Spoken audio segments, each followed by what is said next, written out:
I am 100% like insert Joker blowing up the hospital meme from Dark Knight. Like, I want to watch the world burn right now. This is a prime opportunity to watch the world burn. In a world, two retired vets decided phone conversations about WWE storylines would make for a good podcast. Only one podcast dares to predict the future, where every move, every feud, every moment is overanalyzed. Grab your number 2 pencils. Get ready to step into the squared circle. This is your front row seat to the storylines as you wish they were written. Welcome to the If We Had the Pencil podcast. Here are your hosts, 4-time Drum Corps Associates World Champion Sean Green, and the keeper of the coveted 10mm socket of excellence, and 2-time small hometown local youth hockey organization champion, Matt Jackson. Welcome to the If We Had the Pencil podcast. I am your host, Sean Green. I lost my mouse and it took us forever to get on air, but we are up, we are running, and with me as always is Mr. Outside Himself. The cold weather is gone, Matt Jackson. Matt, how the hell are you? I'm doing good, and I got to get a chance to give you a nickname. So let's see. Our host, the man of the hour, the man with the power, too sweet to be sour. The ladies' pet, the men's regret, Sean Green, your host. That's awesome. That's a little superstar Billy Graham for you. I like it. Well, it's NASCAR week. Oh, wait, we're a wrestling pod. But it's Daytona week, so F it. We're going to talk that too. I'm all decked out. And I got some Kyle Busch going today. Yeah, and my Patriots lost the Super Bowl, but I'm good. You know, stuff happens. On to NASCAR. I'm not on the NASCAR. That's what So, honestly, welcome to the On to NASCAR episode. I never do this, especially if the Patriots are in the Super Bowl. I turned it off once it went 29. I'm like, that's it. And then I had my little app up, my ESPN app, and I was like, I saw we scored another touchdown. I'm like, all right, if we get the onside kick, I'll put it back on. And then once we didn't get the onside kick, I'm like, cool. And I think I went to bed 20 minutes after. Like, I was in bed by 10 o'clock on Super Bowl Sunday night. It was funny because my daughter had to go use the bathroom, and she was holding it. She's like, I just got to go. And as soon as she stepped out of the room and started walking upstairs, I'm like, holy crap. It was the fumble / interception return for a touchdown. Yeah. I was like, so I was like, well, that's game. Like, offenses couldn't do anything. It was a defensive struggle. It's like, I'm going to use the Sean word. It was the schlag. It was a schlag. And it's like, you're just going to have Super Bowls where it's a defensive battle and both defenses play well. But, I digress. Our defense week. Only gave up 1 touchdown, and we gave up 5 field goals. So we kept them within the 20, between the 20s, like we've been doing. But, yeah, our offense. There was a time in that game where I was like, the field goal kicker is going to be the MVP. I thought that would have been a possible option. I think had it been all field goals, I think you make him the MVP. But Walker did have a hell of a game. So, like, whatever. But yeah, well, it was funny too because our punter got to play a lot, and that's not a good thing. He had 8 punts. That's never a good thing. There was a time in Bills during the drought where the most popular and best player they had was their punter, Brian Mormon. Like, kid you not? Like. And it's funny. He was really good at like coffin kicks, right? He'd put it like right inside. He was good at everything. Yeah, he was a great punter. He'd nail coffin kicks. Yeah, and then I wasn't fully invested in the Super Bowl, so like we were dual hatting. We were watching the Olympics while watching the NFL, so it was like kind of dual hatting, rocking out. Like we had both things going. It was a good time. Hey, kudos to the women's Olympic hockey team. Shutting out Canada today. So what they did? They're 5-0. So they Canada? go to the whoa. The U.S. shut out Canada today. They play Italy. They play Italy in the finals. Because I fell asleep watching them last night playing Sweden. I think it was Sweden. Yeah, they won like 5-0 that one. Yeah, Yeah. that's why I was like, when So you were like 4 5-0, games, I'm like, they've outscored their opponents 20-1. They've given up 1 goal in 4 they're games. good and relentless. Like, Yeah. I was watching them, I was like, whoo, they're good. You know, unfortunately, we only got silver in curling and So mixed. sorry if I ruined the spoiler if you were going to watch the U.S.-Canada game later. Meh. If you got Peacock, which you should because you watch Saturday night's main event, you can go back and watch the replay anyways. Well, there you go. Ta-da! You know, it was a good time. But By the, Matt, by the way, go on Netflix, watch Miracle, The Boys of 80. Anybody that listens, even if you weren't even alive during the 1980 Olympics, for those of us that were, you'll understand why it was such a huge moment, not only in sports history. People always ask me, what's the greatest sports moment of all time? And without taking a breath, I'm like, Miracle on Ice, 80 Olympic hockey team. Nothing will ever there beat was it. so much behind that. And what I haven't watched that yet. But what's funny is, you know, when I travel, I don't have to share the TV. So I was like, all right, I'm going to catch up on some crap I want to watch. So I finally finished the Earnhardt documentary. Like, there was a little bit of feels in that one. Yep. And the Miracle one is next on my list. That'll be on my next trip. Yeah, and it So, shows a like, lot of stuff that you haven't seen before or hasn't seen in a long time. So really good, I like it. really worth Again. watching. Again. Aruzi Who do only you looks play like for? well, they talk about again. Believe me, when I was a kid I playing believe youth it. hockey, we used to get threatened with Herbies. If you know what a Herbie is, you start at the boards, blue line back, red line back, other blue line back, end board back. So if my dad was one of the coach, if we were like goofing off, all you say like keep it up and Herbies are coming. It's like doing an hour's worth of burpees if you're in the army. Worst exercise ever. Yeah, it was. But all right, let's talk wrestling, Matt. We're a All right. wrestling pod. We're here. It was great sharing our. It's been all sports this weekend, and it's going to be Sure all has. sports for the next 2 weeks. Because Well, I was watching. last week's show we were kind of just straight and we weren't having any fun because I think No. we just We weren't burned out. feeling it. Yep. No, Yeah, you have we good burned days and out. bad. So now you've caught us both in a pretty jovial mood. I'm all jacked up on Red Bull. So like, let's go. Yeah, there No, you go. like, Gives well, you I'm wings. also stoked because, like I said, man, I've been watching the Olympics, and it's always fun. I love the Winter Olympics. Yeah, I that love was them. my favorite. It's my favorite Olympics, you know, and I love.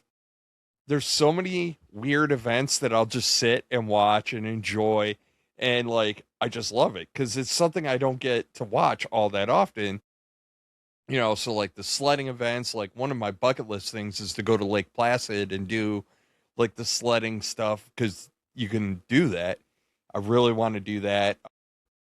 I want to, you know, but like watching, you know, they've had like their big air and all that stuff going on. Whew, there's some talent out there. Shoot, I'll even watch. I watch figure skating because I'm enamored with the quad guy. Like I was like, but there was who do he represent? China? I don't know, or Japan. The kid from Japan. That's a figure. I used to skater. watch. He was I used to watch all that clean. stuff for the Olympics. That was, it was fun to watch. I used to get really excited about the Olympics. I don't know if it's because they added pro athletes. It kind of took away some of the mystique. I don't know, but I can say from the hockey standpoint, let the pros play, man. Like let the pros go because I want to watch. You know, it's Well, just it not the doesn't matter same. anymore because college kids get paid now, so they're all pro athletes.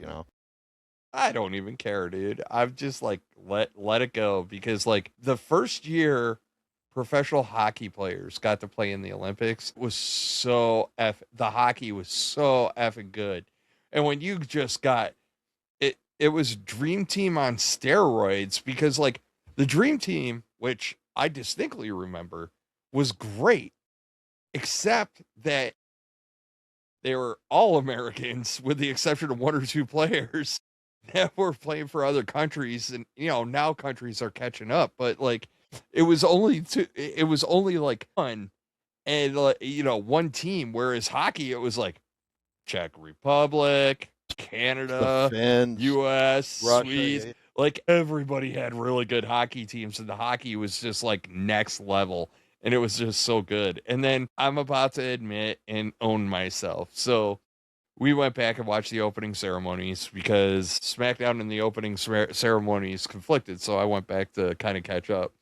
So I was watching all, but we were kind of fast forwarding, just kind of skipping through, like when all the countries start coming in and stuff. But we kept on stopping. Like, you see this really teeny tiny contingent, and you're like, Puerto Rico? Like, really? Like, Well, and yeah, Puerto Rico's got remember one they had, athlete, but they had the Jamaican bobsled team a few Olympics ago. yeah, but it's always interesting. Like, Jamaican bobsled team is definitely unique, but like obviously the ambiance kind of wore off on that. But you start seeing other countries, you're more like, what does their athlete do? Like, what sport did you master in Puerto Rico in the Winter Olympics? And there's other South American countries too where you're like, do you guys even know what snow is? So it's always interesting to me. But like I said, we're a wrestling pod. We're 10 minutes in and we haven't talked a lick of wrestling. That's all right, because Raw was kind of meh. But we'll get into SmackDown first. So SmackDown kicks off. Drew McIntyre, our champion, your champion, heel extraordinaire, comes out and he gets attacked by Cody. And yeah. And then Cody cuts a promo, basically says Drew ain't going to make it to WrestleMania. And it's like, okay. So I feel like Cody's the heel in this. And I'm going to be honest with you. I don't want to see Drew Cody. No, me either. And also what I like is with Cody, we're not seeing suit and tie corporate Cody the last few appearances. Like he's kind of going to the track suits. And man, I tell you, we're going to talk a lot about storytelling. I would start working the inklings of a heel turn for Cody. Even if you don't go all the way through it, let's play with it. See how the fans react. I think it would judge Cody up a little bit, but I also think that I almost feel like you got to keep Cody away from the title for a little bit, right? Hard Times Part 2. Yeah. I really would like to see Cody struggle a little bit here because, like, we've talked about WWE going chalk, and I feel like they are making an effort.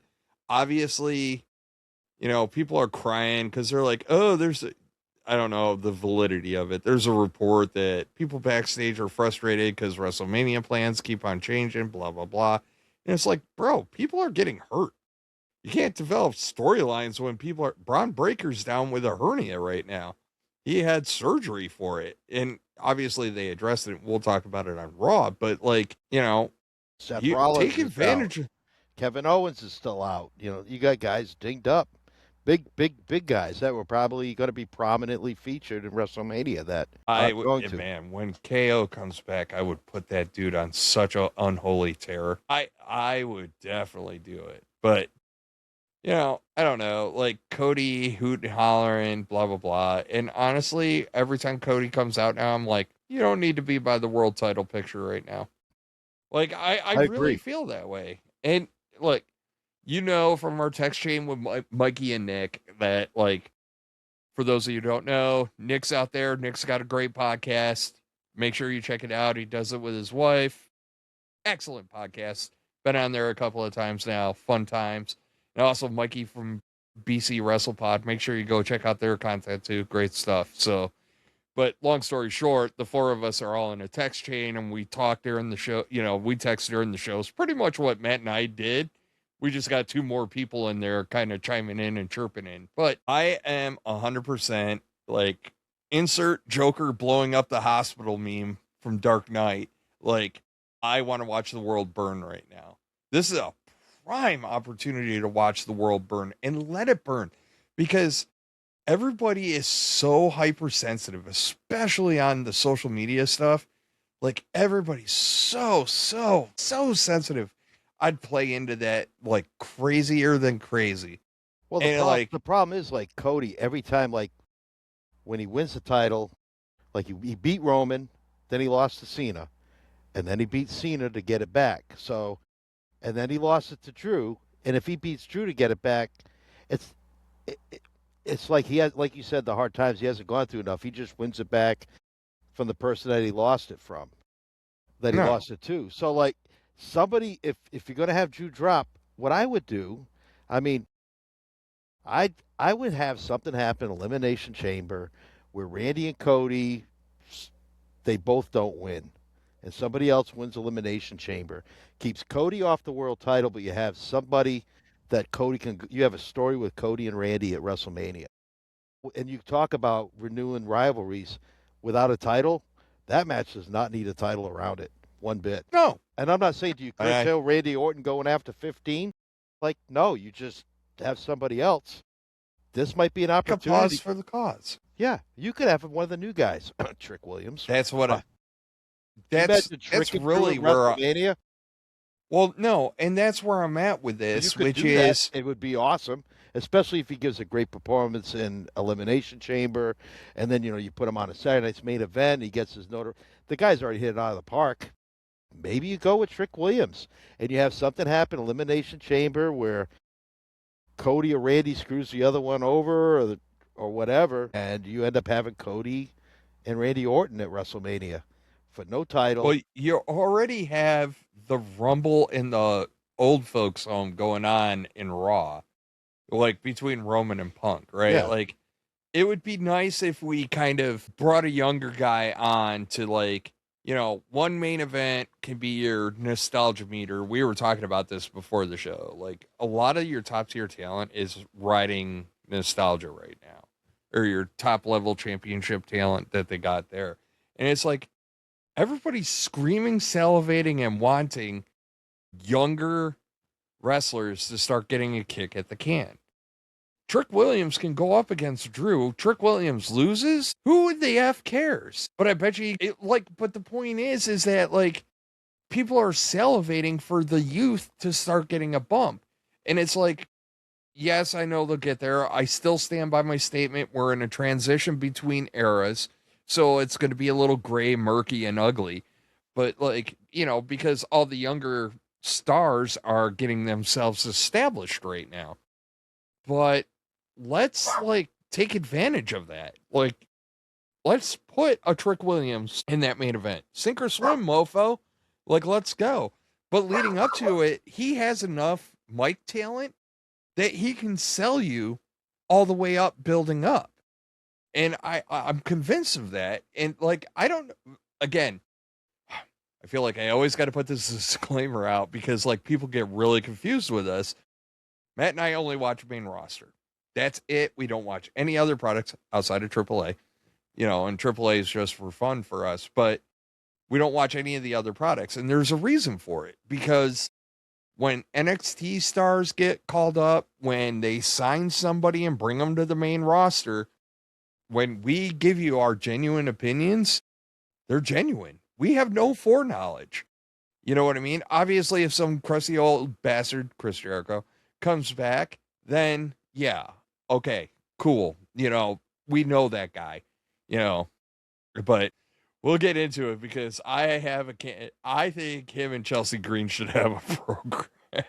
And I think Chelsea Green taking over. We'll get into it because she's got a match, but, like, it was just, how long brilliant. would that list be? Yeah, Poor she'd Alba, come out poor for the Alba entry, right? dragging it Do out her the thing. cart. Yeah. She'd really do her entry, and it would just follow her all the way down the ramp to the ring. Oh God, it would be so good. Fire's holding it up like a train for, like, a bridal dress. It's just making sure. That's what I envisioned in my head. That'd be hilarious. What a great segue, because, like, we talked about NXT people that we don't really get to see until they come to main roster, like Trick Williams. We had Julia and Kiana James against Rio off the bat. And before this match started, and I know you usually lead into this, but I told you this in the pre-show, a Royal Rumble, and we talked about it while we were doing our watch-along, that we were really impressed with Kiana James. And right before the match, I said to my wife, I'm like, I want Julia and Kiana James to show me something that makes me invested in them. Because I saw a little bit with Kiana James at the Rumble. So I'm like, okay, what can they do as a team? Yeah, I'm invested now. Like, Kiana James. I am too. 2 weeks in a row, fantastic. We got to see a little bit of Julia's personality, and she kind of did a little, probably because it was Rhea Ripley and Io Sky. She was taking more chances, doing more in the ring. Really, really, really good match. I mean, so kudos to Julia and Kiana James. They just weren't that walkover opponent to get to the next one. No, They made the champs work no, for it. It was well done. no, and they did more for themselves than what they had been doing previously. Like, I'm a little more invested. I'm a little more bought in on them. Kiana James, honestly, has been impressing the last couple of weeks. So, like, I wanted to continue because, like, before it was kind of okay, she's the face, the other one's the talent. And then it was like, all right, maybe she, from our perspective, it was like, well, maybe she's subpar. And then it was like all of a sudden after Rumble, it's just like go, go, go. And it's like, no, she's actually really effing good at what she does. And I was like, I like it a lot. And yeah, Even I her was promos really have happy gotten with better. that match. The way she's Yeah. promoting herself and Julia about wanting Julia to be a triple champion and all this. She's come across a lot better on the mic and not so, I guess, snobbish. Or we got enough snobby characters on the men's and women's roster. Like, we don't need Yes. another one. Like, Kiana James should just be doing what she's doing, the mouthpiece for Julia. And then when she gets in the ring, Kiana James can also be a top performer. I do see a lot of potential there. So I was really happy with that match.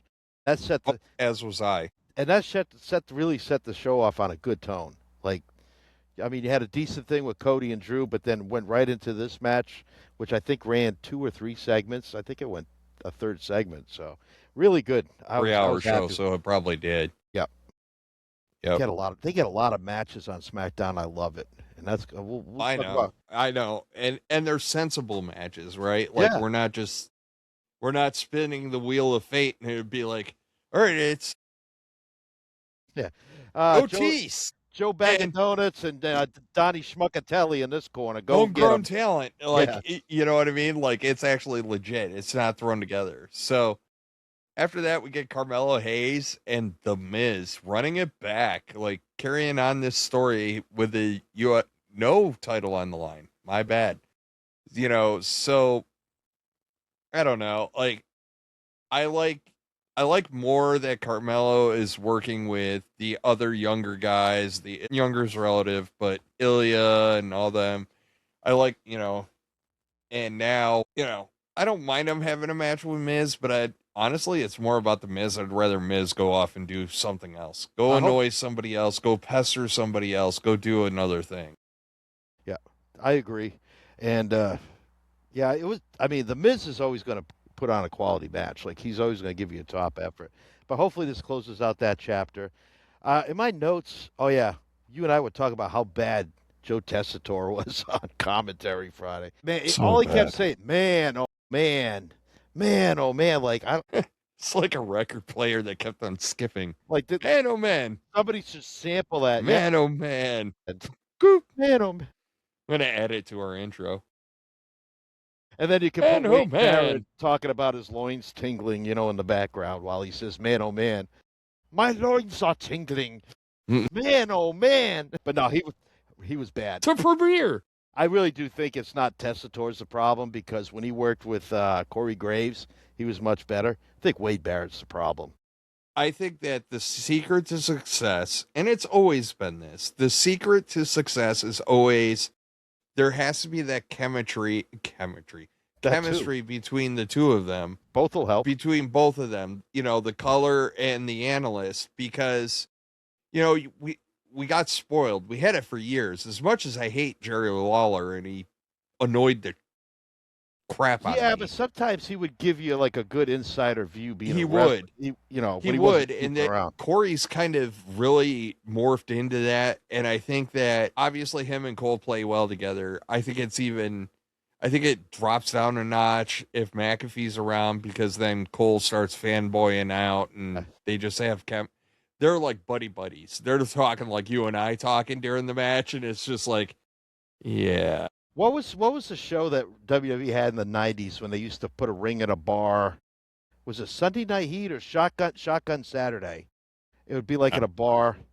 It only lasted a couple of months. Yeah, that's when Austin was a heel and he wanted to beat up Terry Funk or Chainsaw Charlie or whatever. But I could just picture like if they did it like a once in a while, if they just did a show like in a bar, that's when you have like Cole and McAfee, and they should just be like drinking beer the whole show, and then you could have some Steve Austin guests just because there's beer. So I was zoning out during, I want to say it was like the Bellas promo or something, and I had the most random. It's a good choice. Put that in the zone out. I am not kidding you. I had the most random like wrestling like person memory that came out. It was Al Snow. Like, I don't know why.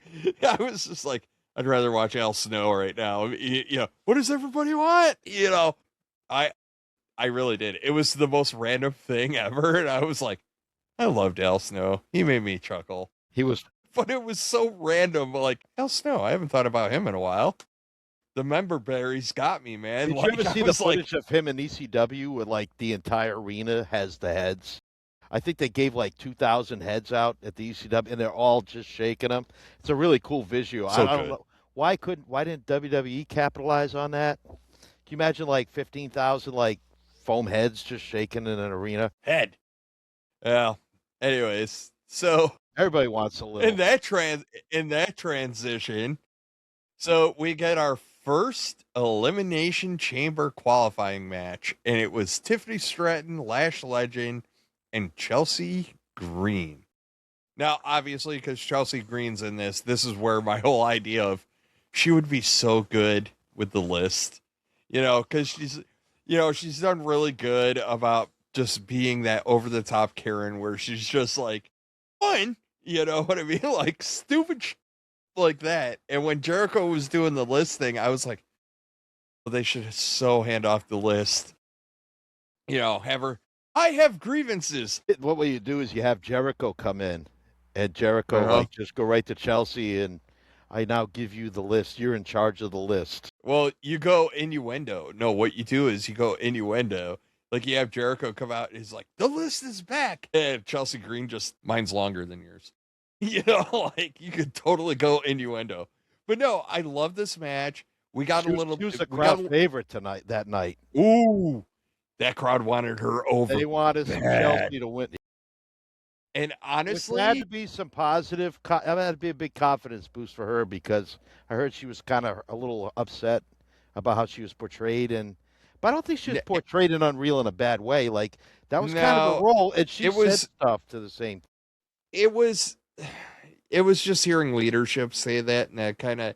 But I also think that there's a little bit of scripting, twisting, so that they do in Unreal. I don't want to stay on Unreal long, but like when you and I grew up before, like watching in the '80s, kayfabe, right? Kayfabe was big. So then kayfabe went away. Is Unreal a play on kayfabe? We're going to show you enough, but you think we're giving you all the answers, but we're really not. This is how we're playing on new kayfabe to hide what's really going on. Certain things, yes, they show you like step by step, but I still think there's some tongue-in-cheek in that Unreal. They're not going to expose everything, and I think no, they don't. I think they're going to use that show to swerve us. I think so too, but I also think that it's important to keep in mind. There's a couple of things with Unreal. One thing is that's a good thing. One thing that Netflix usually does really well as it relates to sports, documentaries. Mm-hmm. Or behind the scenes look. Drive to Survive, Full Throttle, now Unreal. Like all those, because now the McMahon one was really good too. People want, they'll not admit it, because like everybody shit on Unreal and was like, oh my God, they're giving away all the secrets. What effing secrets? We knew. There is nothing I have seen on Unreal that makes me go, oh my God, I never thought that. Really? They do that? Like, no. Everything in Unreal is like, is management using Unreal by saying that Chelsea Green's never going to be in the world title picture to swerve us and like, well, we know where Chelsea stands. Yeah, but we all. So I'm saying, did they really? But let's be honest. Did we ever see her in a world title picture? No. We were all happy when she got the U.S. title because we felt that she was finally getting recognized. she finally had a belt, which her with a belt is always next level anyways. And it's not that she needs the belt to get over, but She don't have any it's anymore. like the world's greatest effing prop for her though. Yeah. You know, but Well, I she don't mean, have a she prop. comes out with some of the greatest effing, outfits and all this and that.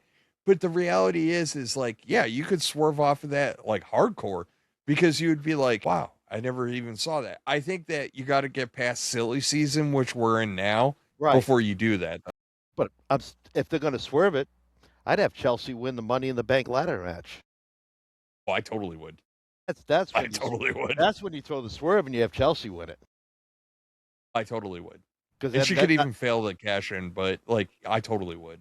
I totally would put that in her hands. With her character, I could see her being the type to fail it on the cash in just because like she'll have like a nuclear meltdown. It'll be entertaining. But then part of me like, I really would. It would kind of be cool even if she like lost the title 2 weeks or a month later, just for Chelsea to get. I wouldn't that even moment. rush it. I wouldn't even rush it because she would just drag that effing thing around. Yeah. Oh, I'd carry that. It would be beautiful. I would carry that around for months because there's so much play she could do off of the Money in the Bank briefcase. Just her attitude, it would be fantastic. Oh my God, it would be epic because she's so good at it. So Lash Legend looked amazing. So I don't want to glaze over that, but like she looked amazing and it did what the match was supposed to do. And the match was also a reintroduction to Tiffany Stratton. Let me tell you something about Tiffany Stratton. Boy, she looks a lot better and wrestles way the hell better when she's not hurt. Yeah. That was night and day compared to what we were seeing before she went off air for a while. Dude, she looked like a hot dumpster fire, like right before she went on hiatus or however you want to call it. And then like now, she was impressive too. The whole match was great. Like Chelsea, I felt like we finally got to see her kind of come out of her comfort zone. I think she got hurt though. And like, she sprained her ankle because then she had to give up her spot at the AAA show. And then her replacement lost the tag titles, the mixed titles. So it's now Mr. On Iguana, the list. Mr. Iguana and who's the one that's Lola Vice. Lola Vice. Yeah. So I was like, Florida, there's an association with Florida there. Yeah. Like, but yeah, so. Yeah. No, I'm going to have Miami Vice theme going through my head. Ooh. I have the complete series. Anyways, of course nostalgia. You do. Fuck yeah, I do. Like, I have that. Bro, I'm a huge...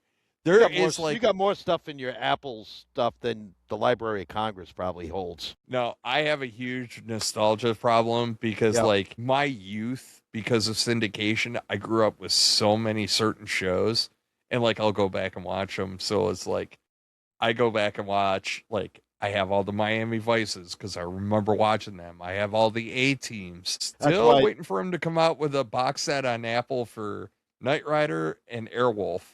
That's why I sent you that A-team video earlier. Yeah, I haven't gotten a chance to watch. Dude, I've been so busy. But we're not going to talk about that. You know who else has kind of sort of been busy, but not really? Obafemi. Yeah. Because he just toxic masculinity all over Kit Wilson. Just oozed toxic masculinity all over him. And boy, did it not work out well for Kit Wilson. No. Kit Wilson actually cut a pretty decent promo before that, though, but it was just like he got a lot of toxic masculinity all over himself. Wow. Yeah, I think Kit Wilson would have done himself better if once he saw Oba coming down, if he would have just ran out of the ring, because he got destroyed. Even more so, what was it? Oba destroyed not last night, but the week before. He destroyed both the War Raiders in like 3 minutes. So I'm not a huge fan of. I feel like that's really very Vincey. You devalued the War Raiders big time last week when you did that. Yeah, they could recover, but it's very Vincey, right? Like it's kind of like when we got Omos, and like Omos would just come in and destroy people, and they put him in a ring with like Tozawa and shit like that, and it was like. Do we really need to do this? Like, can we do something worthwhile? That'd be great. I mean, the Kit Wilson stuff was fun because he was just throwing Kit all over in the air, and it was... Yeah. Whew, he launched that dude so freaking high. I was like, wow, okay. Could have played the Jeopardy. Kit Wilson got frequent flyer miles on Yeah. that one. I was like, damn. He had to take But it yeah, for no. Kentucky windage on that toss. I know. Yeah. 2 more clicks to the right. I should be good. All you Remember, vets double know what we're clicks talking for- about. Yeah. Double clicks for the 68. Ugh. Oh, nostalgia strikes again. Yeah. I'm still too new in the shoot to really miss that stuff yet.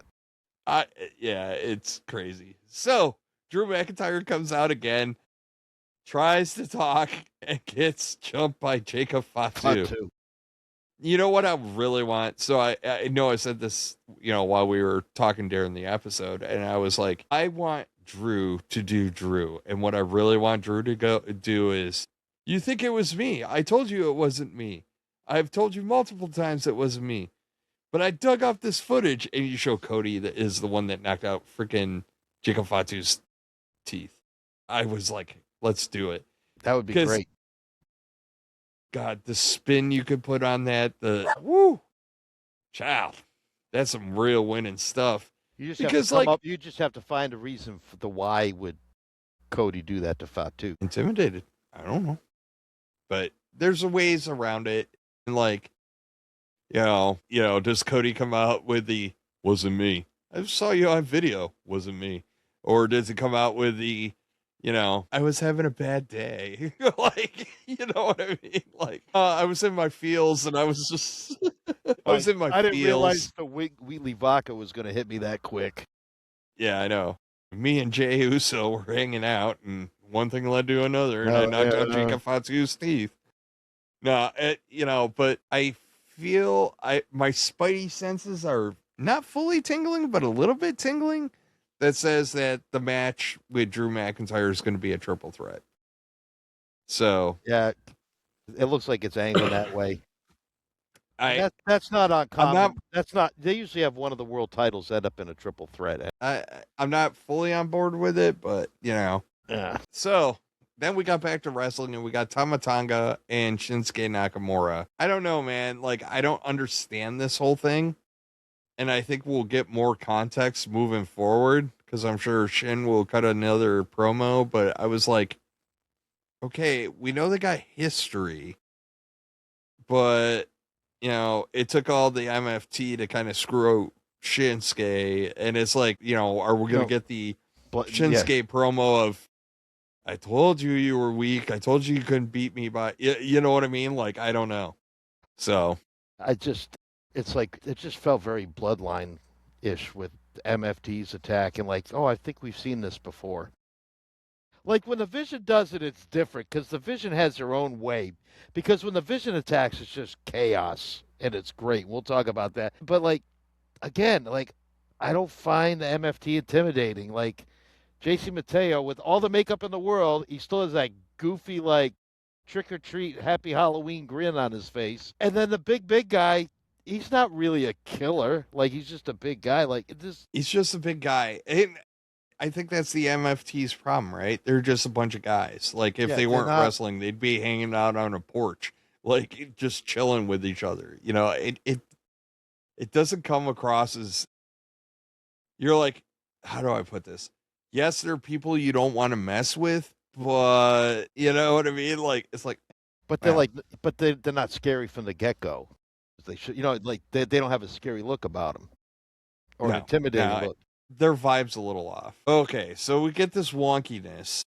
We get Jade Cargill and Jordan Grace, and they get, they end up in a match with Liv Morgan and Raquel Rodriguez. And obviously there's a slight riff, not fully, they're trying to play it off between Rodriguez and Liv Morgan. I'm not going to talk about it now. We have theories, good theories. Everybody's got these theories, so we'll get into it when we talk Raw. But sometimes I really hate when we spin the wheel of cookie cutter matches. Two competitors on the same team. Who would have thunk that it would have go bad? You know what I mean? It was all right. I mean, it gave Jordan Grace an opportunity to shine. a little bit. But again, it didn't make Jade look really strong. She was like indifferent most of it. We didn't see much of Jade Cargill. And I then wonder if she's just dinged up and they're protecting her, but getting her out there. Is that why she isn't defending? I don't know. I don't know. I have no sources, so I don't know. I like how they're slow rolling the tension with Raquel and Liv, though. They're doing Yeah, but we're gonna let's hold off on that until well, Raw. because they did wrestle a little bit on SmackDown. You saw a tinge of it. But... Yeah, Okay. I say let's hold off on that because I think there's more to this. Now you know the rest of the story. Now I think there's more to the story when you get into it in Raw because after that we finally get to hear what Drew McIntyre has to say. And he essentially gave two birds and a giant FU to both CM Punk and Roman Reigns. And you and I were actually having a really good conversation before we hit record. Actually, I think it was the catalyst of why we hit record. Yeah. About this, because as much as Cody gets credit, we dub him QB1. And I'm going to go on a side quest here. Dear commentators, I don't need everything spelled out in crayon, right? Like, can we stop doing that sometimes? It's really getting annoying because they're trying to generate earworms, right? Like, so, like Gunther, for example, the career killer, and they just say it over and over and over and over and over again. You know what I mean? And it's getting really tiresome. Same with QB1 for Cody, and it's just like, we get it. We get it. He's the face. Got it. Okay. You know, but Drew just he actually took a leadership role, like actually had like something substantive to say. And it wasn't just like, you know what, you think my title's lesser? F you kind of deal. No, it was like, hey, roster, you're all fighting your butts off to get a crack at me for this title in Elimination Chamber. And they're sitting over there telling you that it ain't poo. Mm-hmm. You know, and I love that Drew went that route. I love that it played out like that. So good. So good because as much as Roman and Punk crapped on that title, crapped on Drew, and on the whole situation, they really put him in a bad spot. And the only way to counter that was Drew had to come out swinging for the fences and hit it. Yeah, and he did. Yeah, I liked it. And it gets me wondering, could we start a storyline, seeing that we like storylines? I would love to bring the brand feud back. A little bit of us against them with Raw and SmackDown. I had that thought when he started talking about the roster, and I was like, are we going to split brand, like brand on brand? And then I was looking at it, though, and I'm like, where do you fit that in right now? Right? Where does brand on brand really fit? Like, if you're going to do brand on brand, it needs to be closer to the Survivor Series, right? That, like, or you that's probably the most Crown Jewel when they have the champions fight against each other. You can start at a Crown Jewel and you can wrap it at Survivor Series. Thing about that promo, that was a babyface promo that Drew gave too. Yeah. It felt, but because the crowd booed him at first because he came out, he's still all beat up, and the fans are kind of laughing at him and booing him. But by the end of that promo, he had the fans behind him. So I think it because it makes me want Drew to retain. I don't want Drew to lose to Cody. I don't want Cody to get the title. I would like to see Drew carry it through WrestleMania and beyond. Like when we first got it, I said, "Oh, if he carries it to WrestleMania, that's great." I'd like to see what he does through WrestleMania and post WrestleMania. I think that even if he lost it at Backlash after WrestleMania, let him go and have the moment at the big show. I think that there's some validity in letting him hold on to it, and it's a little bit of how good he is with it. And it's a little more about how uninspired Cody is when he has it. I'm telling you right now, when Cody beats Drew for the title, I'm definitely going to probably turn on Cody. I'm telling you right now, I'm calling it because I feel it already, right? Like, I don't necessarily want to see him with it because his last run with it was very meh. And like, there was nothing meaningful. And the problem is that like, it's the Roman Reigns problem, right? Like Roman ran through the roster and devastated everybody and he beat everybody. Some people twice, 3, 5 million times through. And the problem is, and it's kind of the converse issue with Drew. Drew came up short. Drew lost it. Drew. Poor Drew. And like, and the problem is like, as much as Roman during the bloodline part ran through the roster, it's McIntyre lost a lot, and now it doesn't seem credible for him to retain. And I think you could build Drew back up by letting him hold on to it for a while. And it's also because you got to swerve everybody, man. Like, everybody expects Drew to like lose it to Cody, and I don't want to see it. Like, I would have Drew cutting promos. This is a new Drew McIntyre. Go F your face, and F you and Roman and Punk and everybody else. Like, throw down, bro.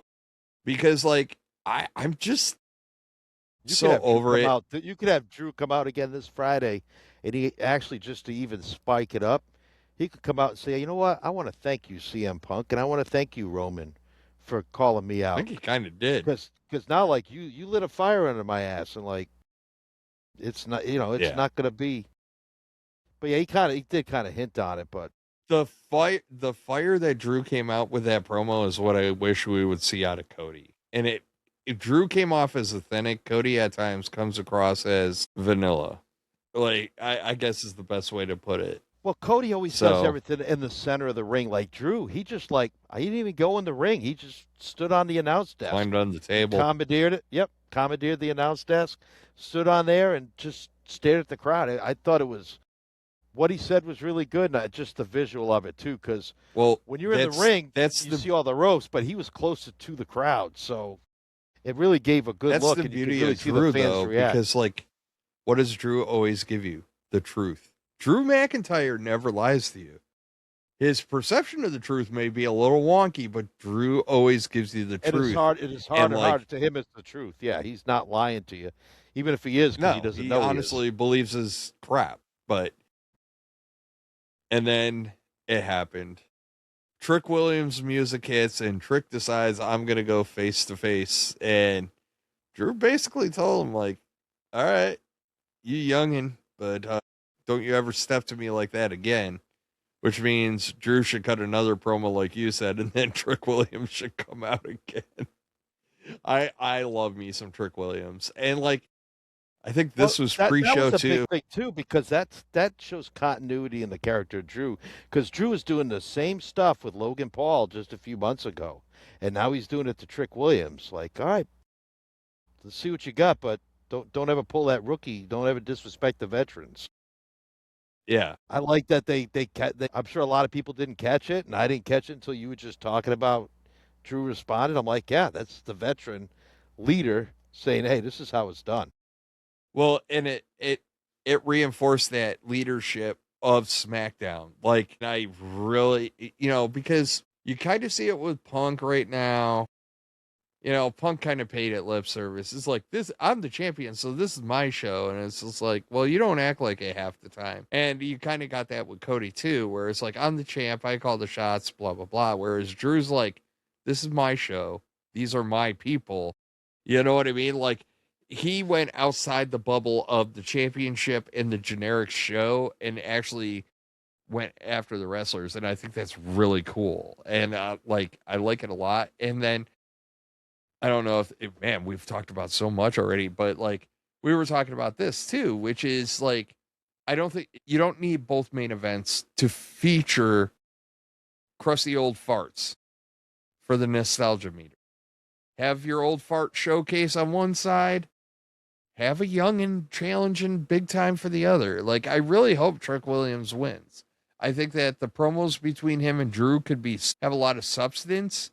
Maybe not. Substance is probably a strong word, but it'll be interesting, because like, you're not going to get that with Punk and Roman. And like, I know they said like, Roman's got these dates. We ain't going to see him for the rest of February. And like, he starts showing up in March, which woohoo, great. But then what? You're kind of looking at Drew like, and then, or not Drew, sorry, Roman, like, and then what?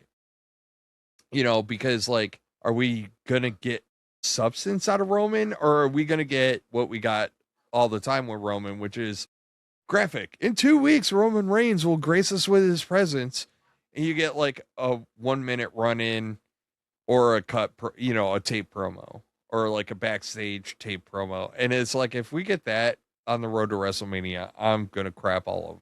Well, if Punk keeps calling him out for being a part-timer, maybe they write in the story where Roman should show up in person and do more than just point his fingers to the sky and admire his light show. But, man, we haven't even gotten to the main event of SmackDown yet. We're almost an hour in. But that's okay. Because we're going to make up with it at Raw because... Yeah, we are.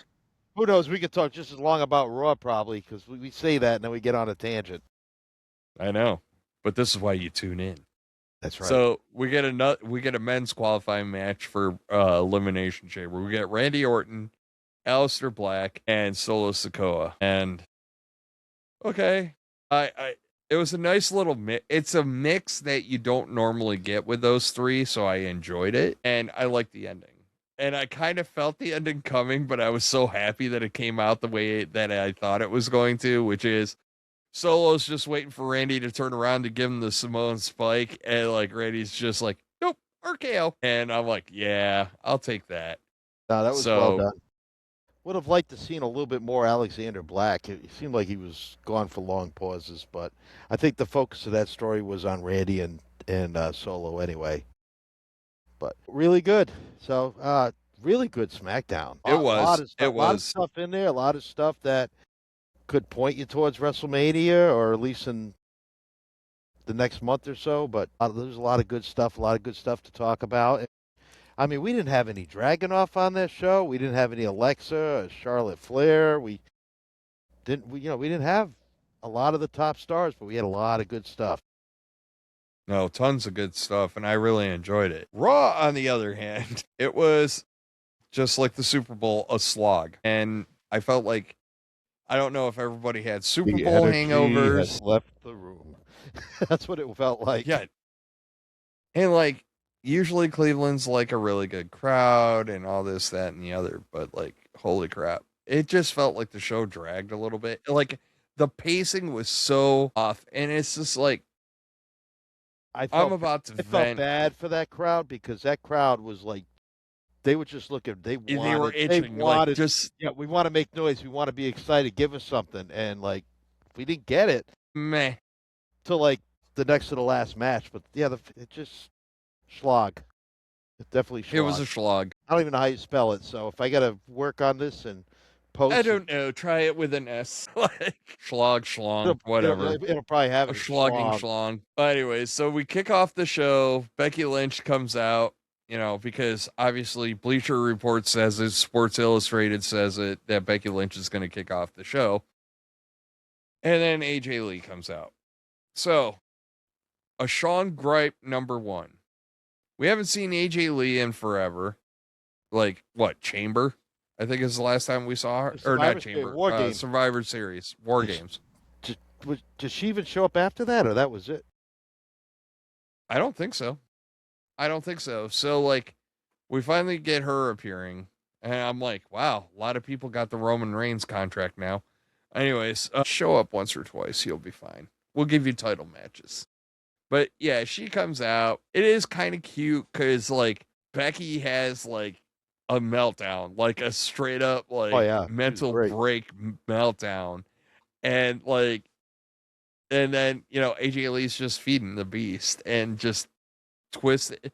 And she basically, like, just in her presence alone, like, let Becky get herself in such a tizzy that she didn't even have to work for the match. Just like, oh, you want a match, huh? Blah, blah, blah. No, blah, blah, blah, blah. All right, fine. And like, Becky did it all herself. Like, she's got Becky that twisted up that, like, AJ's just standing there and she's just like, it's, but it pisses me off because, like, I don't like, it always feels like kind of the cheat code when you do Punk in Chicago and now we get a twofold, right? Does anybody think Finn Balor's losing to freaking Punk we'll get into it, but like, and I think it's just cheap pops, man. Like, they'll be so over in Chicago. And it's just like, chasing the hug. okay. Yeah, it really is chasing the hug. And it's not AJ Lee's fault. It's WWE's fault. They're the ones facilitating it. But it's like, bro, can we? Becky was great, though. She was like over the top having a meltdown. Like you could tell it was acting, but still it was done like so good. You like it was entertaining. She was so, she did it in a way that she was so spun up she couldn't make complete sentences. No, yeah, she was stuttering over herself. That was so good. And like, I know a lot of people won't get it, but like I've seen people like that, and it was kind of real. Like you're so fuming mad, and your brain's going a million miles per minute, and you're like, and it was beautiful. If I get really mad, I tend to do that. Like I'll just totally lose train of thought what I was saying, especially when I was in the Army, and then I just mouth a bunch of expletives and just like fix that shit, or Yeah. Well, or tell someone I learned handle this. I learned I need a moment. I learned midway or later on in my career.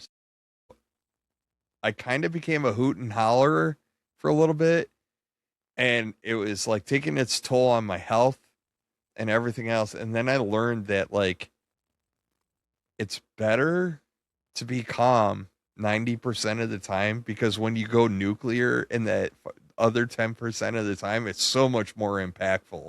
Yes. And now I'm chill, man.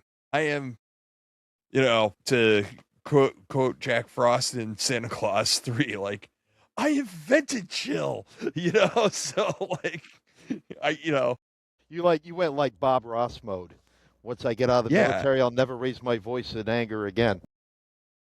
Yeah, no, I really try not to, because like I feel like when people Bob Ross was a career Air Force guy, so he used to yell. When you start yelling, people stop listening. But I digress. So we get a match that we kind of thought was going to be a squash match. Wasn't really a squash match, but was kind of a meh match. And we got Tozawa and Otis versus the Usos, because it's just me, Us. Yo, play my music. I kind of picked up on that. Like, how long until Jimmy turns on him? Because, like, we get the please play my music. And it's like, well, if you guys are a tag team, shouldn't you could play the music, but shouldn't it, play our music? Yeah, but also Jimmy did the roll it back thing. And Jimmy also, he did the 4 letters, 1 word yeet. So he's starting to use some of Jimmy's lines. And like they did do the, hey, you're going to go out and win your chamber match, but rah, it's just kumbaya kind of stuff. So, okay, whatever. But it does stick in my craw a little bit. At some point, you have to accept, you can use the music. I think you don't want that to go away. That's a great identity. Right. And I think that you could even plus it up a little bit and just tweak it, just a little hair, and let them both come out to it and let them both enjoy it. And they are Jimmy's kind of doing it now. I love that they still include the kids. And I think the best part about this match was afterwards, before they cut their promo, they gave a shout out to Alpha Academy. And like, I appreciated that, because nobody expected shit out of them. And like, they had a pretty decent match. So, okay, and then we get the rah-rah, The only thing I don't want to see ever again is don't do the roll it back yeet part in the middle of a match. During a match. It's insulting. On top of the cage. It's idiotic. In the middle of Royal Rumble. Yeah. Like, let R-Truth try to join the women's Royal Rumble, and that's cute and funny, but when you're in the middle of fighting, there's like 10 guys laying in the ring, instead of doing what you're supposed to do, which is to try to throw them out. Don't stand there and hit my music and yeet. When he did that in the Royal Rumble, I so much wanted, like, someone just toss his ass. Like, as soon as the music hit, just boop.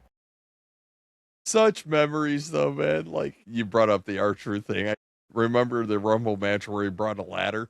It was like, where's the belts? Oh my God. He tried to make a tag in one, too? He tried to do a hot tag to Miz, or was that in a ladder match? It was something. He was trying to make I don't know, man. It was so good. But, amazing. All right. So Liv Morgan, Dominic Mysterio come out and basically talk crap about Stephanie Vakir. Vakir comes out. We have some Spanish conversations that I still don't know because I only learned rudimentary Spanish. Yay, wait a minute. You're taking Spanish right now.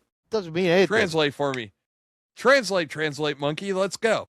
I don't know. But I thought long story. I did pick up when Dom told Liv, don't worry what she's saying. Don't worry, I got this. Like, would not tell her. Yeah, and it was kind of cool. And it but Dom's Mikey picked up on creepy. He's shady. Mikey picked up on it, and he's like, I think Stephanie and Dom have a thing. And like on the flip side, I was also thinking at the same time, he just beat me to the phone. And I was like, I think so too. And then I kind of prefaced it with this, which is this is how I think everything's going to go down. Or there's a lot of intertwining here, but I think we're going to see we won't see the end of the Judgment Day. We'll call it a reimagination. So obviously Dom did Rhea wrong and went with Liv, right? And then they had their thing. They teased before Liv's injury that like Roxanne, maybe they kind of played with it, but didn't really pick at the scab a lot. And like, it led me to believe that like, I think over the next few weeks, what we're going to see is they're going to hint that Dom and Roxanne have something. And like, you might even get to the point where Dom go, yeah, you and me, Liv, we ain't working out no more. But everybody's then she starts infighting inside the Judgment Day, makes people think that it's Roxanne. Like she knows, right? Like it's Roxanne. It's gotta be Roxanne. And like at the end of the day, when Liv and Vakir have a match, it's actually Vakir.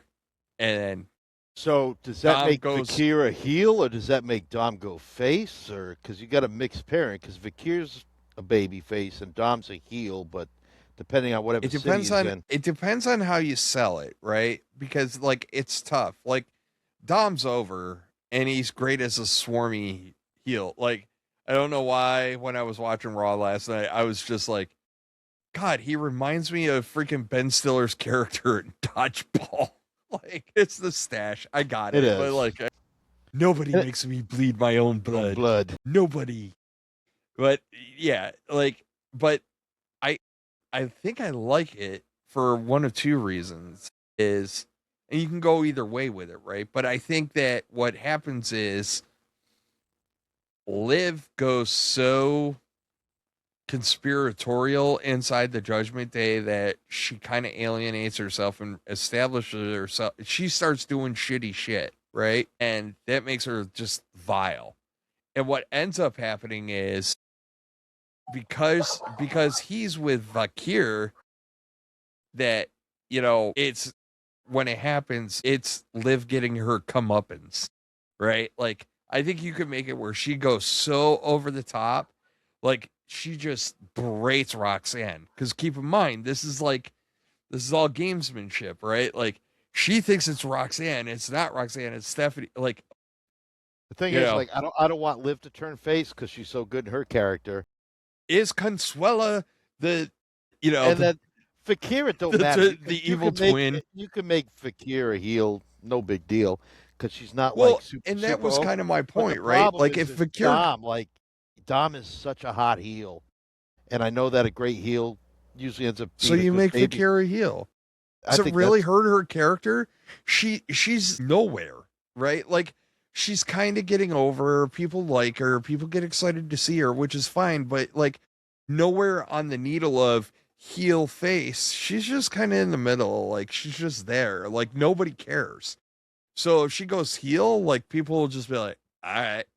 You know what I mean? I think what happens is Roxanne will side with Liv because if she sends her advances to Dom and Dom rejects her, thinking it's her, then they'll have that commonality where they both hate Dom. And then I think Raquel, she just goes off by herself, or she ends up being part of Dom and Stephanie, but I still want to see. It's just gonna be hard to see where the pieces in the puzzle fit. But I I like the just idea think of it's Dom and so. Steph together. I just how we put together like this soup I and make love it it good. though because like you could do so much implosion, and then like Yeah. to add to the implosion, and this was another. I don't even want to call it a side quest, right? Like we're in this whole tangled mess of everything, and I know I originally said that I wanted Dom to cost Finn Balor his match against CM Punk. But now I almost wonder if you have Liv do it. Because like Finn's been working his way out slow. Yeah, he has. Like he really has. And like, he's refocused, but I think the ultimate end state is not him beating Punk, though I would love it. This goes back to I want to watch the world burn. I personally would have Finn go over Punk. And people are probably sitting there because what did we hear all effing night? Oh my God, you're going to mess up the main event. Blah, blah, blah. You're going to mess it up. It's you and Roman. Historic. Blah, blah, blah, blah. 69 days Mess to it up. WrestleMania, we're not going to have our champion defend because we don't want to mess with this match. Makes no No, sense. mess it up. Have him lose. He can win it back. Balor, you force a rematch on Raw and then he gets it back. Like whoop-de freaking do. Yeah, But you got to let it cook. Yeah, I was You gonna have say to you let it cook. Finn get it at the end of February, and then you either I don't know if they're having a Saturday night's main event between then and WrestleMania or Raw, but if it's what the 18th and 19th is WrestleMania, dude, I would wait until you got into April, like maybe You could probably do it most of March, but what you really want, where you really, really want it, it's like you want that promo where freaking Roman Reigns comes out and goes, now I gotta face Finn Balor? You lost to Finn Balor? Like you get that moment where, and what that does is it does a couple of things. So, like I said, love to watch the world burn. So I want to watch the internet meltdown. I want to see it like volcanic melting. Like I want people online losing their crap. Ugh, Triple H doesn't know how to book. What have we done? We had a great main event and blah, blah, blah, blah, blah, blah, blah. Let them lose their crap for 2 to 3 weeks, 4 weeks, doesn't matter. And then you get the you get it back. You get the title back on them and be like, ha ha, suckers, been losing your crap for like 3 weeks, melting down, crying, boo-hooing. And then the whole time, while they're festering and losing their damn minds, you give Finn a nice little run, and then you build the angst between him and Dominic, and then you have Dominic cost him then. So Liv's cost him, now Dom's cost him, and now what that does is now you set up Finn and Dom at Dom for WrestleMania the for the IC, which will, yeah, it's just it's so delicious. It's such great story stuff in there, like with Judgment Day. Do you think we're going to see the Demon at some point return? I think that if you get a title match between Dom and Finn at WrestleMania for the IC, I think you whip out the Demon. Like you do all this build up, Dom does all Dommy things, right? Like Dom's gonna just dirty, do all his heelish, dirty crap, slimy. Yep. Leading up to it, and then probably even during the match, but like Demon Finn Balor comes, ends up like Finn does his goofy crap, kind of like Undertaker, right? Like you'd hit Undertaker with a chair, he'd drop down, and you're like, ha ha, got him. And you get and you're like, crap, Undertaker's back up. When was the last time Finn was the Demon? Was that when he fought Edge in Hell in the Cell? Bray? At WrestleMania? Was it Bray? Or was it Bray? I don't remember. Well, what was there was a match he got busted open at WrestleMania that to stitch him up, and I think he was a Demon then, wasn't he? Or no? I can't remember. But it's been a while. It's been a long time. It's been a long time since we got him, and like just delicious. There's so much you can do with the Judgment Day right now. And, you know, like I said, I don't expect Judgment Day to like implode. I expect, like I said, it's a reimagination of the Judgment Day. Like, just, you know, kind of like they did when Damian Priest and Rhea Ripley were out, right? Like, we just kind of reinvented it, refreshened it up, sprayed some Febreze on it, you know, get that fresh summer smell on it. And I think that's what you're doing, right? Like, that's what you do with that one. So, yeah. Well, speaking of Rhea Ripley, so she had an elimination chamber qualifying match. It was her, Lyra Valkyria, and Ivy Nile. Nice to see Ivy Nile getting some love, man. Yeah, she was really good. That was in my notes too, that she looked really good. And that's where I really started noticing that the pacing was off. Like the first match, Otis had a couple of timing issues with, I think it was Jay.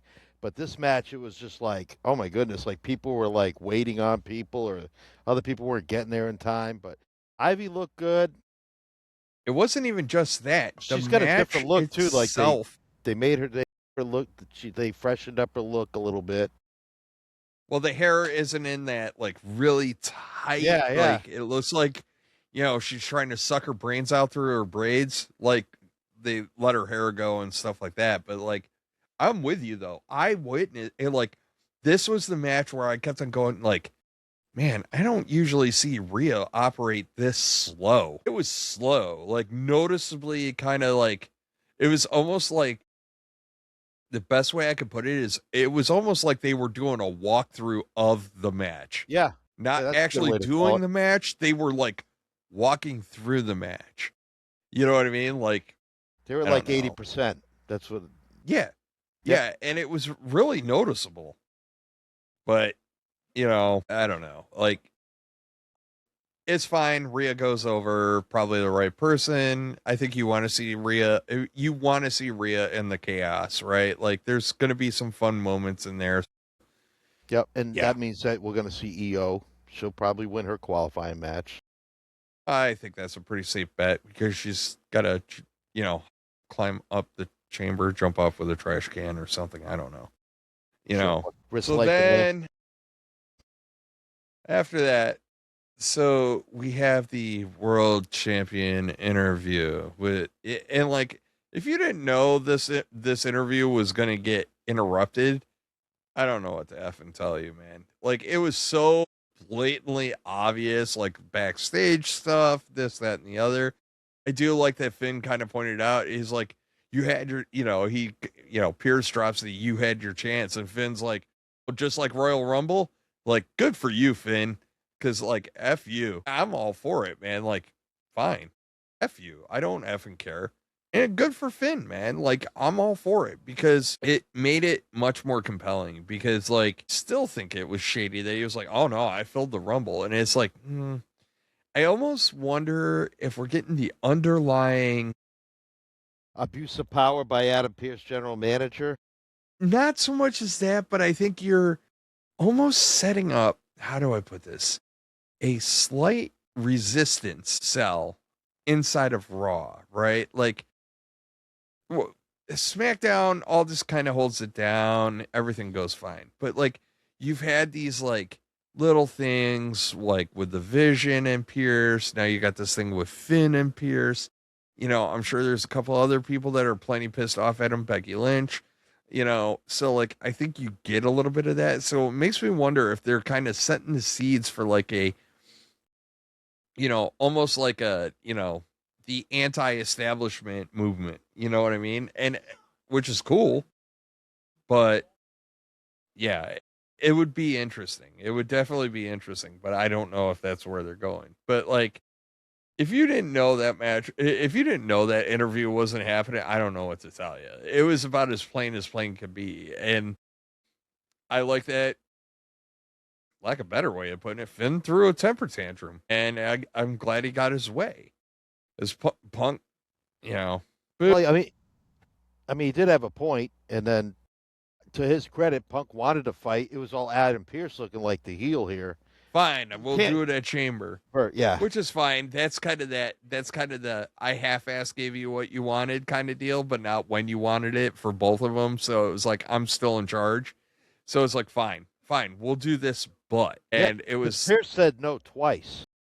He said no to Finn, and then he said no to Punk.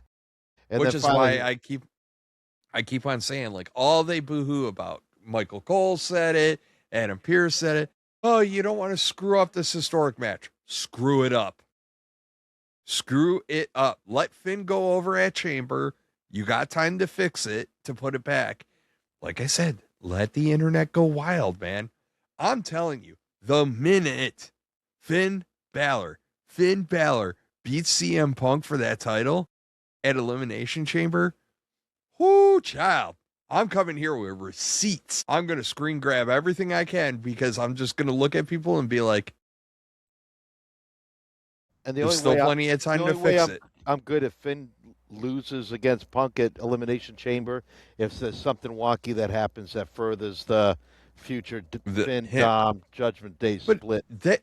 This is WWE's problem as of late, though. Like, people are starving, dying, and wanting in-depth storylines. Like, they just want that big juice. They want soap operas. That's what people want, right? Like, you now have the perfect group to do a soap opera with, and that is Judgment Day. Well, if Finn does win, he can rub that in the face of the fans, too. Like, oh, thought you were getting your Roman Punk match. Ha ha, look what I got. And then it's crap on your dreams. It would be so good. It'd be so delicious. It would, like, you could do so much. Because, like, if you come and, like, Dom screws everything up for Finn, right? And he loses to Punk, then it's like, it's the logical step, but it's also the easy step. Cheap. Yeah. Yeah, it's the easy button. Like, I want in depth. Like, I really do. If you have Punk lose the title for 3 to 5 weeks and then get it back, who does that hurt? Nobody. Well, it hurts feelings on the internet, but really, it gives Finn a world title. That's why I said it legitimizes Finn as a contender. Punk, now he wins the title back. Guess what? Now he's whatever. He has another notch to how many times he's held the title. If I am WWE, if Sean is WWE, and I'm in that writing room, I 100% put Finn Balor over. Let the world lose their effing minds. And then after he loses the belt, after you go do Mania, because you could get him twice, because hear me out on this. What you do is you put Finn over. Now the internet's, they don't know what they're doing. Oh my God. They put Finn over Punk. Now we're going to get Punk Roman. Meltdown. Punk. And now Finn loses to Punk to give Punk back the title. Actually, I'd have Roman take it, but neither here nor there. Anyways, that'd be a fun moment too. But again, I digress. Then what you do is, after he puts it, so Punk, they knew they screwed up, so they had to put the title back on Punk. Finn wasn't going to main event, blah, blah, blah, blah, blah. So now you got him twice. Then you cut an episode of Unreal after WrestleMania where you actually spell this entire storyline out in the writer's room. It would be freaking brilliant. Do you know how much street cred they could get if they did those three things? If they did those three things and they actually showed their homework, the street cred that they would get, because like now people would be like, all right, maybe they aren't as dumb and you got me, right? Like I would do it. I totally would do it because like it doesn't really hurt you because you're still going to get Punk. You're still going to get Punk Roman promos, but you're going to give Roman ammo, right? Like, because now not the hate you. Okay. Fine, whatever. But now you get you lost your title to Finn Balor, dude. Like, now I got to wrestle him because I already made my choice. I thought I hate you. I would love to beat your ass, but I don't have to beat your ass. I'll beat Finn's ass now. Like, there's so much deliciousness that you get for those few weeks. And then Punk gets the title back, or Roman. I'm just throwing it out there. Let Roman get his title, because Finn talked shit about Roman. So, like, maybe Roman's just like, keep my name out of your mouth. Boop, boop. Title match, and now Punk goes over Roman at Mania, except Roman has the title, so fun times. God, I love talking storylines, Yeah, Matt. but If only we had a podcast. that takes away Roman's Rumble win though, because he guaranteed the match at WrestleMania. So either way, Does anybody care that he won the Rumble? Did anybody think he wasn't going to be in the main event? Yeah. Who cares? Nobody cares. He came out at 25 but or you know, 26 like or whatever. the last several years, ever since like once Royal Rumble and then Elimination Chamber hit, like it was all of a sudden like all the other stuff would be story told and the world titles would be kind of forgotten about because like we're not touching Yes. those. Like, But that's why I want this, because Yeah. like it just enhances the world title picture so much. And like I said, like, oh my God, Matt, imagine the AEW stands just crapping all over WWE if that happened. Yeah. Oh my God. And if they got all the way to the end and an episode of Unreal ends up revealing that it was all a work, God, like they'll be like, have Michael Hayes in there, just like, yeah, man, we could just hear me out. Don't lose me here. And then like they get to that, you're like, whoo, child. It would be a great swerve. It's a great swerve because I will forever be salty about the Last Time Is Now tournament. Not because Gunther went over. I will always be salty about it because you didn't take advantage of the crap in the middle to really enhance anything. You just went, look, it's Dolph Ziggler. Well, bye, Dolph Ziggler. Oh, look, it's Matt Cardona. Bye, Matt Cardona. You know what I mean? Like, no, you could have put some swerves in there that really, because obviously you weren't going to tell any effing stories anywhere. So just swerve the crowd, man. Like, Ziggler going over would have blown the roof off of that place when it happened. So, Definitely. like, hey, Balor Punk right now, as it stands right now, unless you do what I'm saying you should do, is boring. No matter how good, no matter how epic, no matter how amazing Finn Balor looks in that match, it's boring. Period. End of story. Because we already know who's winning. And even if you have Dom interference, it's the lazy man's way out. And I'm sorry, like, that's just how it is. So, like, take it for what it's worth. Like, let's keep, because I'm telling you, man, because you get so much heat, you would flip the title back, and then you get more, you know what I mean? Then you get heat for flipping the title back, and it keeps interest in that match. You give Roman Reigns ammo. The only thing about predictable booking and storytelling, I look like a freaking genius when I watch wrestling with my wife because I'm like, oh, they're going to do this. This is going to happen. And then it comes out. She's like, how did you know that? I'm like, well, I've been watching wrestling almost 50 years. And I'm like, this is like third grade booking. Like, Yeah. Well, and I go through this with wrestling movies. Like, I've watched so many movies in my lifetime. I'll joke because let me guess, it ends and love was there all the time, right? Like, I start predicting parts of the movies and everybody in my family is like, suck. They're like, have you seen this? And I'm like, meh, no. I just know how this goes. Yeah, I think it was last summer. We're up at my in-laws and we're watching some movie. I forget what it was, but it was like a whodunit movie. And the first 10 minutes of the movie, I'm like, that guy did it. And everybody's like, no, there's no way. No, it's impossible. And like, so I ruined the movie for everybody. And I felt great. Yeah, it is always great when you do that to people and they're like, that's why people won't watch a whodunit movie. I'll be honest, it was just I thought, what if it is him? Because I think about like how when we do our podcast, what if they did this? And I'm like, shit, I'm just gonna roll with it. So I'm like, it was that guy. I'm all in. And I happened to be right, but I owned it and I acted like I knew it all along. Fake the funk. All right. Absolutely. But yeah, so the Finn and Punk stuff, that was a good segment.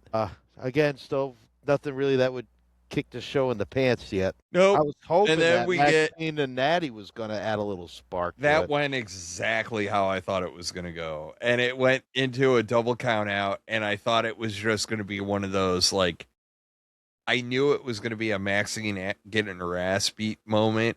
And I knew it was, because kind of like what they do with Obafemi, like, you're just establishing Natty, not Natalia, Natty as the ultimate badass. And like, she is just going to provide some really hard dungeon lessons on Maxine. And I think Maxine getting a little full of herself, which credit, long-term storytelling, man. We all saw her getting full of herself and Natty just being like, you ain't there, child. So And I was thinking about this when I was watching it. Even though she was, really attacking Maxine, like, is she doing this because she hates Maxine, or is this part of Maxine's training? Like at this the is end part of of Maxine's training. like at the end of it all, is like Natty gonna be like, you passed the test, or at some point. That's where I think it's going. I think it's all about like, no. You ain't there. You think you there.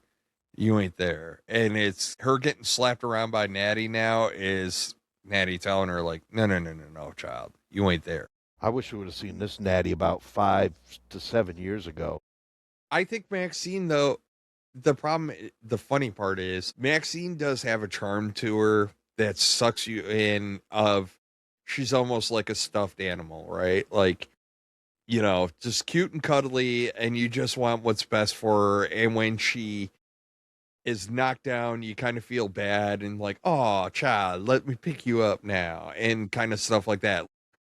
She gives off that aura. So like Natty beating the piss out of her, like really generates, it's real easy to generate sympathy for her.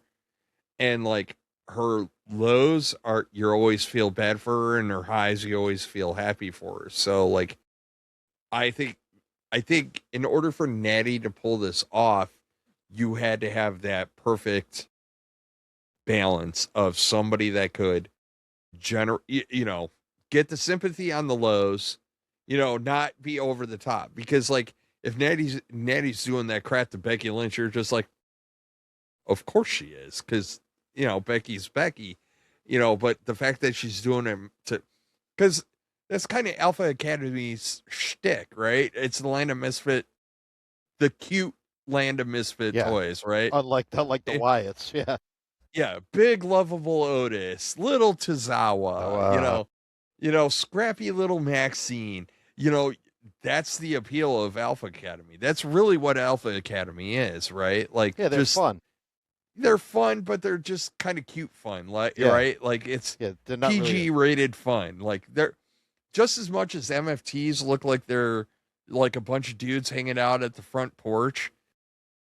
Alpha Academy comes across as like this land of misfits hanging out on the playground, right? Like that's kind of the aura they give off. So it's like, it's really exciting to have that. And like, but it compels them. Like when they're wrestling the Usos, meaning Tozawa and Otis, you kind of are like, I would really love to see them go over. And it's like, when Chad Gable was Chad Gabling with those two, you felt bad because you're like, how can you be mean to Otis? He's adorable. He does the worm. You know what I mean? Like the whole group is like the perfect group of people, just like Maxine, where 30 pounds and you call him adorable. He is adorable. Yeah. Come on now. Yeah. Yeah. Come on, man. Do you not? He's just, No, everybody likes. Yeah. And you saw that with a lot of respect too from the Usos last night, which I liked seeing that because that looked like it wasn't staged. It looked like it was honest. Yeah, so, the whole ICU thing was really nicely done. I'm not complaining about this because I like the fact that it was short and went to double count out. I would have liked to seen maybe a couple more like impact moves by Natty before she threw the sharpshooter on, but it was enough to tell the story. And then it got Becky Lynch to come out and attack AJ Lee. That's the sizzle reel, buddy. That's the teaser. Yep. You got the teaser right there. You didn't even get the full trailer. You just got the teaser. And I think you're going to get the teaser, the trailer, the sizzle reel, all that crap. So, like, I think you're going to get that whole build with her and Maxine. So, we're good. So, after that, we have Javon Evans, the original El Grande Americano, Chad Gable, and, versus El Grande versus Los Americanos. I almost said, I always forget their names. I honestly believe that this is going to end up probably on Elimination Chamber. I don't think you can drag this out until Mania. I'll suck starter shotgun. There's already talk that this is going to be a mask versus mask at WrestleMania between the Americanos. Well, I know that it's going to be a mask versus mask. I think I pulled the trigger at Chamber, and you have Chad Gable lose, and then you run it back for Mania. Yeah, that's Like when I have no you problem with them you wrestling lose. each other beforehand, No, but no, no. the Mask mask. v mask. No, hear me out. Mask v mask at Chamber, and then at WrestleMania, Chad Gable versus El Grande Americano, the one and only now. Numero uno, if you will, because I'm all bilingual and shit. But no, Muy bien. the reason I say you do it that way is I don't want Chad Gable. I mean, I guess he gets his WrestleMania moment, but do you want to see him like get his WrestleMania moment in a loss? Like, I would rather them run it at Chamber, Mass v Mass Chamber, and then Gable loses there, but he goes over at Mania. Gable deserves a big W, man. Yeah, he does. As Chad Gable, not as El Grande Americano. So, like, you have 2 nights to fill anyways. Just run it back, dude. Just run it back. Like, him and Kaiser going at it. And, you know, like Kaiser, because I was tired of the shtick when Chad Gable was doing it. Kaiser made it fun. And I enjoy watching Kaiser because Kaiser put in the work. And it works so much better with Lou and Kaiser doing it because Gable's a goofball, right? Like his natural state is goofball, but like Kaiser emotes pompous and he always has. And it's even better now that he's under the mask in El Grande Americano because like, you know, even the way he touches and interacts with people like this and all this other crap, like all the little nitnoid. Be so happy to be able to touch his hand, yeah, type of attitude. Yes, he's so Which is pompous. crazy because he's so over in Mexico. Like when he does Triple H stuff, he's one of the biggest stars in the company. But we also got to remember too that it like feeds into that culture too. Triple A is all about that shit, right? Like the luchador wrestling is all about those kind of goofy ass storylines. Like that's why a Mr. Iguana exists. That's why, you know, Psycho Clown exists, right? Like they're so over the top. That's how you get over there, right? Like some of the characters are just. You got a German guy playing a luchador that speaks fluent Spanish. Yes. So well, on top of that, you know. So I think that gets the respect from the Mexican wrestling fans because Ludwig is putting in the work and he's showing respect. Not saying Chad Gable isn't, but like Kaiser kind of went a step and beyond, and yeah, the fans just eat arrogant. But the character is so much better. Like I said, like the Chad Gable version of El Grande Americano is so goofy, whereas like the Kaiser one is just embracing it and he's pompous and he's just, you know, snobbish, but he's real, you know what I mean? It's just like the perfect combo. And he really, you know, said his, you know, so like, but let's keep rolling here. Sorry, I don't want to glaze over this match because like that cutter, dude, from Javon Evans, I would be remiss if I did not acknowledge that crap because that was fire. I was with Corey Graves on that last night. You could just show me that 100 times. He says, I'll keep watching it. Like I totally would. He kept calling back to the camera truck to show it. I think he called it twice to replay it. And they did a good job of catching all the angles of it, too. It was. Yeah. Well, I think that's important because, like, Javon Evans is a little bit of a freak. And I felt like that was one moment last night where I felt like Corey Graves was, how do I put this? He was like excitedly impressed with that moment. You know what I mean? Like not I'm doing my job as a commentator. No, like it was like, bro, I want you to run that back. That was really effing cool and I want to see it again. He fanboyed out a little bit, right? Yeah, like I love cool that. to see. Yeah, just the way Javon moves, like even when he does that little like, I don't know how he does it, but he jumps over the top rope to climb the rope. It's just the way he does it. He like, grabs the turnbuckle, he like swivels his hips, and he like lands on the apron. He doesn't do the standard like jump over the rope. He does like this twist while he does it, and as soon as he's landing, he's already climbing the turnbuckle. Like he just does crazy little stuff. I love watching him That stands wrestle. out. But again, we talked about this with Obafemi. I will say this about Javon Evans. I love watching him in the ring.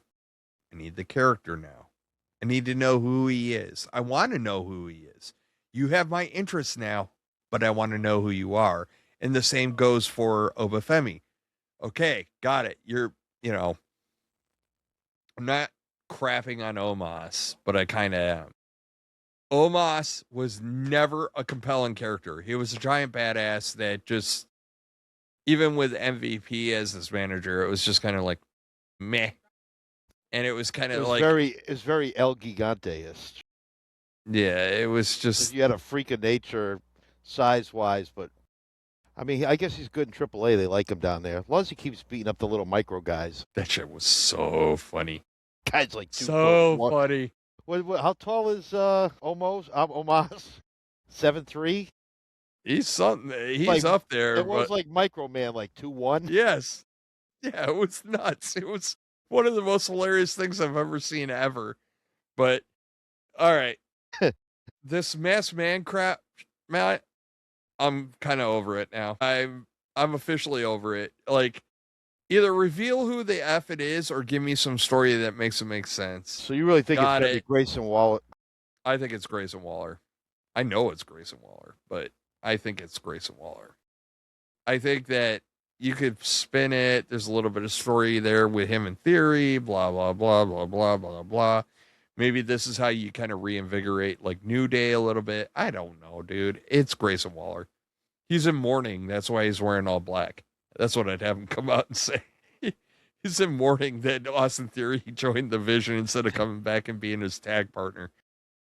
But during that, we get LA Knight, Penta, and Austin Theory in a qualifier match. Obviously, Theory takes the curb stomp from the Masked Man, which, yeah. And LA Knight goes over, which not really shocking, but what do you do with Penta? I don't understand. Like, I love Penta. I love Rey Fenix too, but I wonder if they're setting this up, Penta and Rey Fenix, and bring the Lucha Bros back at WrestleMania. I wonder if that'll be like maybe, a WrestleMania. So I don't know, I didn't bro. Want to say like earlier, we were talking about Elimination Chamber. So now Knight's in. And we talked about getting younger talent over, and Knight's not a younger guy, but he hasn't had that like long run at the top. So while he's not young age-wise, he's kind of young being at the top. What's the probability that they go with LA Knight winning the Elimination Chamber? I think 0. No, Cody's going to win it. I really don't think that they have. Bro, I'm with you, man. I just think Cody's going to win it because they have no imagination, right? Like, they see something in Cody that not a lot of people do. If it was Shawn, it'd be LA Knight. Well, this is why I think they're going to go the easy way out. They're having a hard time selling tickets. Yeah, because they charge an effing fortune. Right. And now they bumped it up a notch. You know, like how you can pay a licensing fee, like say if we owned a sports bar and we wanted to show WrestleMania, you have to pay a licensing fee. Just because we pay, like we have Hulu Live and ESPN comes with it. At our business, we have to pay the licenses fee to do have people watch it at the bar. If you're within a 50-mile radius of Las Vegas, which is basically like the whole effing Vegas, the whole Metro Vegas area, you are not allowed to show it at a bar. WWE and TKO came out. Oh yeah, I was listening to James Romero earlier. Somebody watched like these like NFL freaking football rules and thought it was a great effing idea, like the blackout rule. You remember that crap? That's basically what they're doing. They're not let. Now I wonder if they'll lift it if the show all of a sudden happens to sell out. Well, you're not going to sell out when you're price gouging. Like that's one of their biggest failings of the whole TKO freaking takeover. Like they price gouge and it's gross. It is. Like, it's horrible. When you look at what tickets were going for, but the stadium was sold out, so there was a high demand for Philly, because I tried to get tickets to go see Mania at Philly because I just wanted to be there. I would have taken nosebleeds, very tippy top, shit, put me on top of the Jumbotron. I didn't care. I just wanted to go, and I couldn't get seats. But you went back to Vegas, which nobody wanted. Because last year people were already complaining about last year, and somehow you went, well, hated it. Let's do it again and charge more. Like, it's the dumbest effing thing that they could have done. And like, yes, the WWE product is great, but at times, but is it worth my that much God. money? Is it No. worth spending? No. So, like, No, for example, because I know it's not WrestleMania 2022. I went to the Royal Rumble in St. Louis, happy show, but I had good seats. I was right next to where the wrestlers walked out. $125 tickets a piece. That was it. That was it. And I was like 10 rows off the floor, looking dead center. I wasn't the hard camera side, but I was like dead center of the ring, right near where they walked out. When they were walking out, they were right near us. $125 a ticket. How much is that ticket even at a Royal Rumble this year? Probably what? No. 800. Well, I don't know. The flight would have been ridiculous because I'm not going to Riyadh. But I'm just saying, in general, so, and that's a big four show. I know it's not WrestleMania, but it's one of the big four. It's still 125. That's not bad. But now you're talking thousands for WrestleMania. It's nuts. No, it's effing ridiculous because here's the deal, right? Like, this is why I have a kid.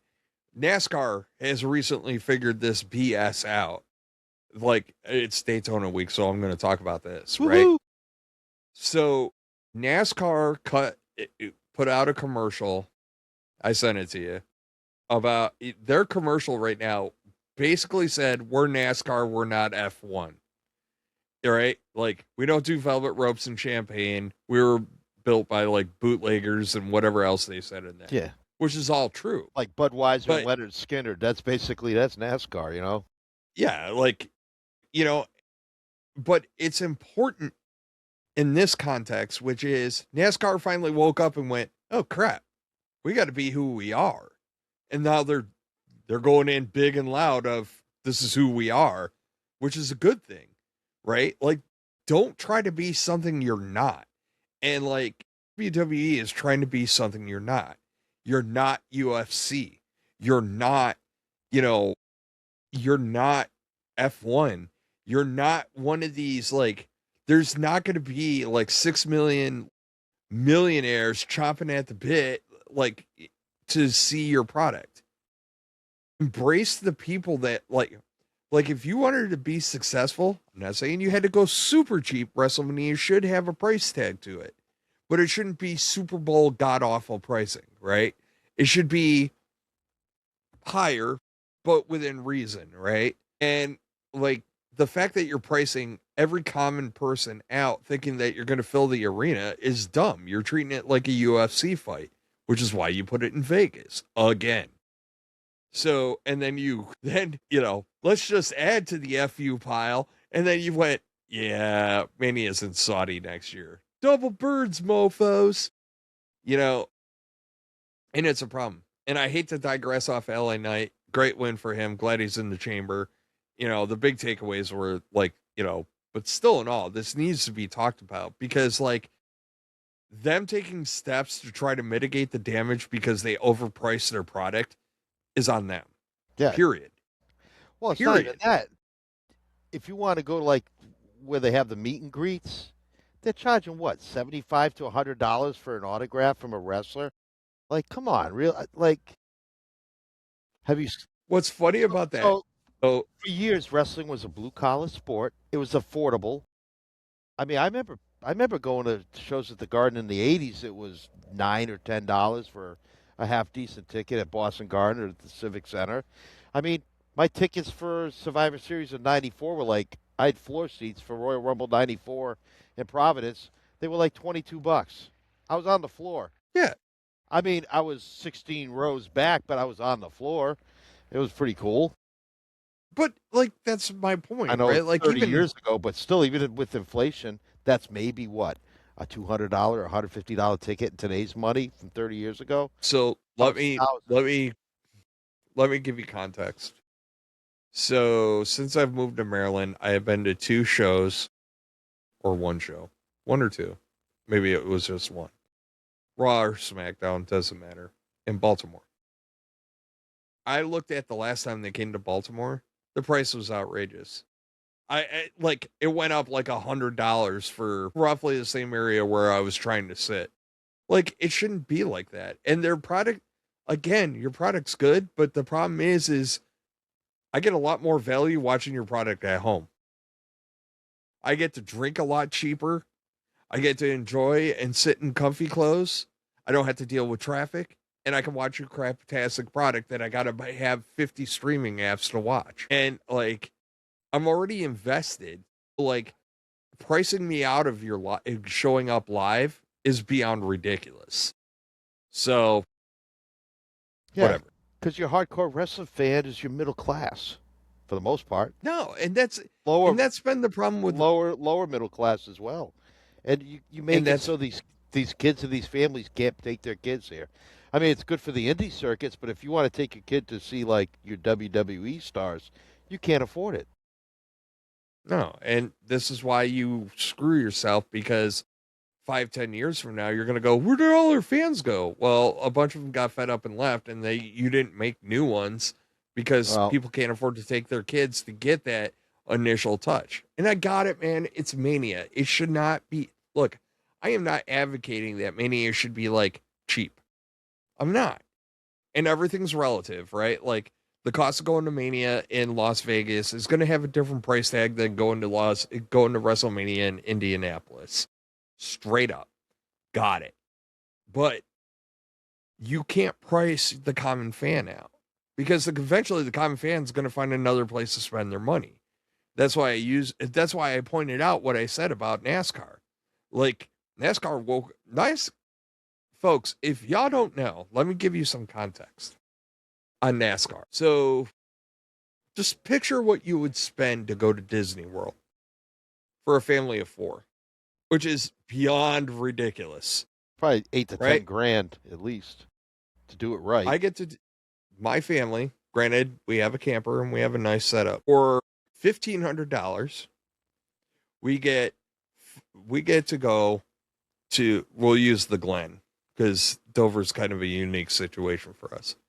For $1,500, we get a campsite. We have 7 tickets for the NASCAR race, but we also have tickets to go to the truck race. We also have, so we get 3 races for that price. Plus all the qualifying and the practicing. So you get free reign, and it's just a giant tailgate for days, and my family loves it. I got it. It's not for everybody.